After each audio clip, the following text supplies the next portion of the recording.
Our next speaker is an incredible representative from the Endeavor Network. If you don't know the Endeavor Network, it's an amazing success story going now about 25 plus years to support entrepreneurs from all types of markets and industries all over the world to scale up their companies. And our next speaker is a dear friend and a seasoned investor who manages their venture capital fund, which is the Catalyst Fund, who backs those companies worldwide. Alan, join us on stage. Thank you so much for being here.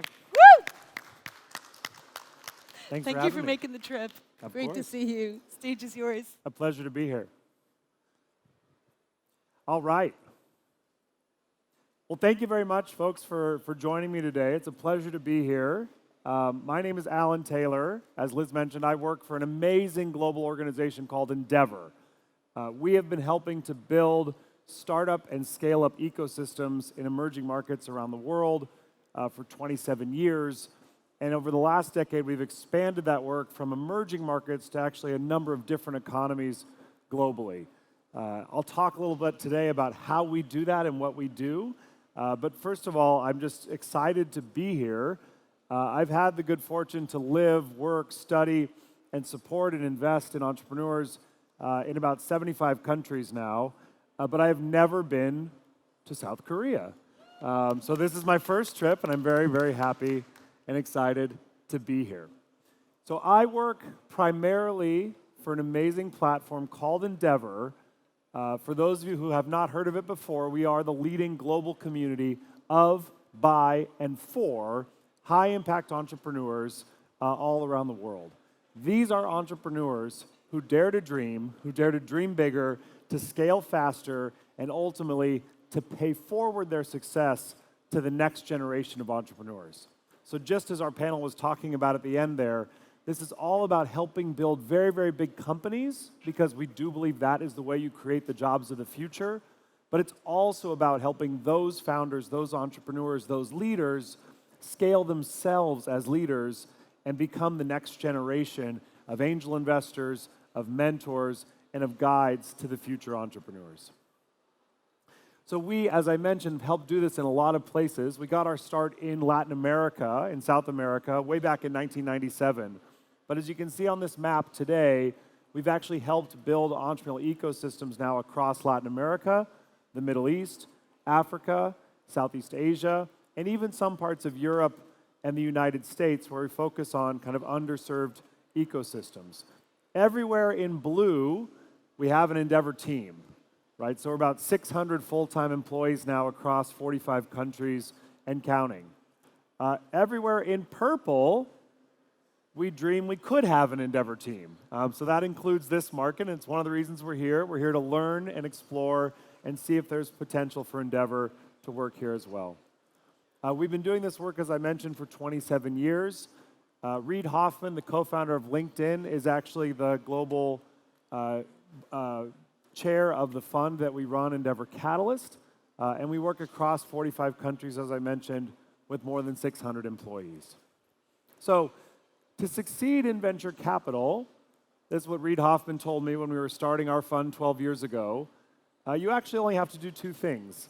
First, you have to be contrarian, and then you have to be right. So it's not actually that complicated, but you have to do it in that order.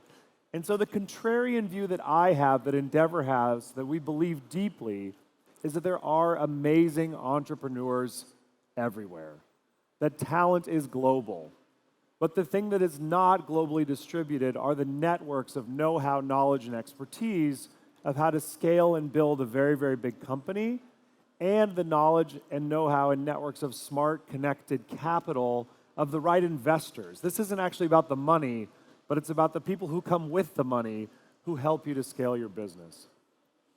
So in that regard, I think we are living through a very, very interesting time where perhaps folks don't fully appreciate just how global the venture capital industry has already become. When I started my career 20 years ago, venture was really mostly done in the United States. Actually, about 90% of all VC dollars were invested into US companies. You go back a decade, that had already started to shift. It was about 70% US, 30% international. today we're already living in a world where the majority of venture capital is actually invested outside the United States. Now, if you read TechCrunch or main kind of tech headlines, that might not be true or obvious to you. But if you spend time with our friends at South Summit, at 500, at Antler, at these kinds of organizations, we see that this is a global phenomenon. We're building businesses everywhere, and venture capital is following. Now, one way to measure that or look at that is to think about unicorns, right, or billion-dollar tech startups. Raise your hand. Who here has heard the term unicorn before? Okay, so you know what I'm talking about. This is a billion-dollar company that's usually been backed by venture capital that's been built somewhere. When Aileen Lee first coined this term in 2013, this is the original TechCrunch article, there were only 39 of these in the world. They were all in the United States, and 70% of them were in Silicon Valley. They were Facebook and LinkedIn and companies like this. Now, what's amazing is that in just one decade, right, that's only 10 or 11 years ago, we've gone to a world where there are more than 1,200 unicorns. Only half of them are in the United States. 13% are in China, 7% are in India, and a full quarter are in the rest of the world in all of the markets where Endeavor works, across Latin America, Europe, the Middle East, and the rest of Asia outside of China. This is a phenomenal amount of change in just one decade. And what it shows is that the future really is global when it comes to building scale-up, large, successful, primarily technology and tech-enabled companies. Now, why do we know a lot about this? Well, on the Endeavor platform and through Endeavor Catalyst, the venture capital fund I lead, where we invest exclusively into the Endeavor companies, we've made more than 300 investments over the last 12 years, and actually 1 out of 6 has grown up to be one of these billion-dollar companies. So we have on this slide, we have 50 different examples of businesses from Latin America, the Middle East, Europe, Asia, all over the world, where we've already helped the founders scale to be a billion-dollar business. So it really is possible everywhere. And one of my messages coming for the first time ever to South Korea is that it's absolutely also possible here. Now, our fund, again, Endeavor Catalyst, is a $500 million assets under management venture capital fund built to invest into the companies supported by Endeavor. But so far, we have made 49 investments in companies that grew up to be unicorns outside of the United States. So we have 58 total unicorns in the portfolio, 9 are in the underserved US, 49 are outside of the US, and that actually makes us the most active unicorn investor around the world. But most importantly and kind of most interestingly, companies that we backed early on with mentorship and coaching and support in the Endeavor network, in 15 different instances in 15 countries around the world, they actually grew up to be the first unicorn in their country. And we're doing this today. If you look at markets like Pakistan or Kenya in East Africa, there are no unicorns. There are no billion-dollar tech companies yet. But some of the businesses we're nurturing and mentoring and coaching and growing, we think will grow up to be the next billion-dollar businesses. Now, I'll highlight one company that's on this slide because it's important to give you a sense of what's possible. If you look at South America, you'll see Endeavor's had a lot of success there because we started 25 years ago. In particular, you'll see a business called Mercado Libre. We started working with Mercado Libre in 1997. They became a billion-dollar business when they listed on the NASDAQ in 2007, so it took 10 years.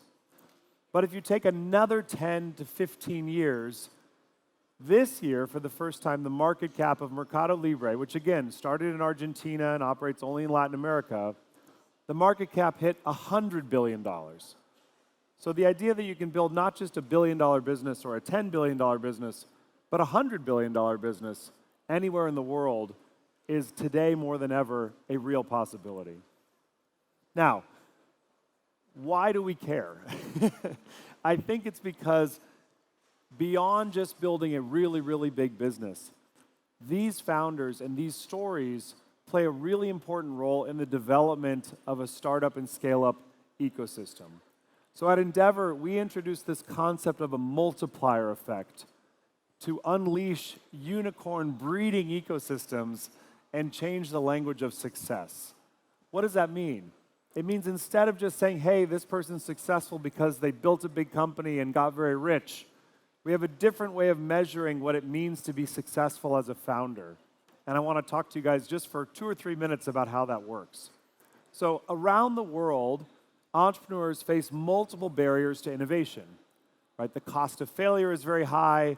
There's a lack of role models. There's limited access to talent who's been there and done that before. There's oftentimes not a culture of mentorship. There's a lack of mentors or networks. There's limited access to smart capital. There might be money, but there's not the kind of smart, connected capital you need as a startup. Maybe most foundationally, there's a lack of trust, right? Everything magical that happens in Silicon Valley, where I live, starts with a foundation layer of trust between investors and entrepreneurs, between entrepreneurs and employees. You need a deep level of trust to be able to take the risks required to build a high-growth startup. Now, Endeavor's been working on this, as I said, for 25 years. What we've found is that the top founders, the best first-generation founders, are actually the ones actively enabling the next generation to overcome these systemic barriers in their home countries, right? And so it takes a few very brave, very bold people to go first. But if they are able to do that and smash down these barriers, they're able to help the next generation go much more quickly. And I'll give you a real example of what that looks like. So the power of this idea of the multiplier effect is the process whereby successful founders, those who've had success as the first generation, train, mentor, invest in, and inspire the next generation of entrepreneurs. And so what this means is that we actually can track and study over 5, 10, 15, 20 years how an ecosystem develops and how it actually happens. And so, we've studied essentially how this multiplier effect jumpstarts and sustains entrepreneurial ecosystems. Every year at Endeavor, we survey thousands of startups across multiple markets to sort of test this idea of how the multiplier effect actually holds up in practice. So these are real surveys that we do with thousands and thousands of entrepreneurs, and we ask them different questions about their success. So let's look at Argentina. That's the very first Endeavor country that we ever started 27 years ago. Way back in 1999, in the capital city in Buenos Aires, the tech sector looked like this, right? There was not that much happening. In fact, over 17 years, from 1982 to 1999, there were only 17 tech companies started, total, in the country. Over the next few years, though, if you go from 99 to 2007, you started to get a few more companies started. So in the visual, every circle represents a company, a new tech company that's been started. The lines between them represent times when there was mentoring or coaching or angel investing from one startup or one set of founders to the next. So you start to see a couple of those bubbles get a little bit bigger. Those circles are a little bit bigger because those founders are actually helping a few other founders around them. Now fast forward another 7 years. Let's go to 2014. Now you see these dense lines that mean there's inspiration, there's mentorship, there's a lot more training, there's a lot more to what Austin was talking about on stage, angel investing, right, where the successful founders are backing the next group of founders. This is the multiplier effect at play. Now, the bigger a bubble grows, the bigger that circle is, that means there's more influence for those founders.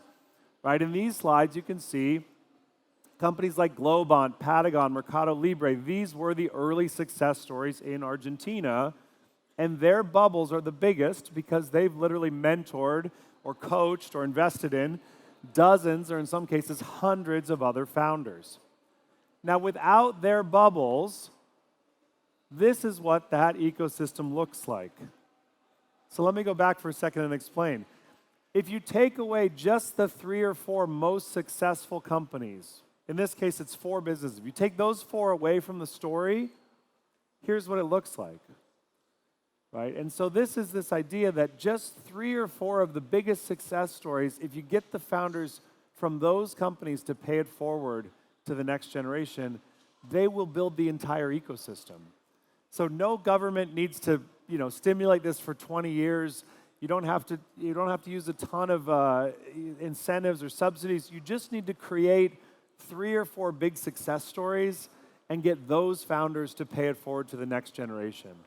And we know this because we've now studied it all over the world, right? So that map was Argentina. This map is Istanbul, Turkey.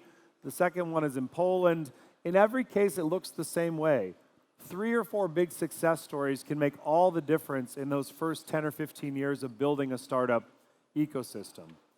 Now, people know this story a little bit because of the famous PayPal mafia in Silicon Valley, right? You go back to the late 1990s, you look at one successful company that ended up having so much talent that went on to invest in or start so many new companies, right? In fact, if you think about the PayPal multiplier effect, from one company, PayPal, you've had LinkedIn, Palantir, SpaceX, Tesla, Yelp, the original angel investors in Airbnb and Facebook and Square, because all these folks like Elon Musk and Reid Hoffman and Max Levchin, they were all part of the same company at PayPal at one point.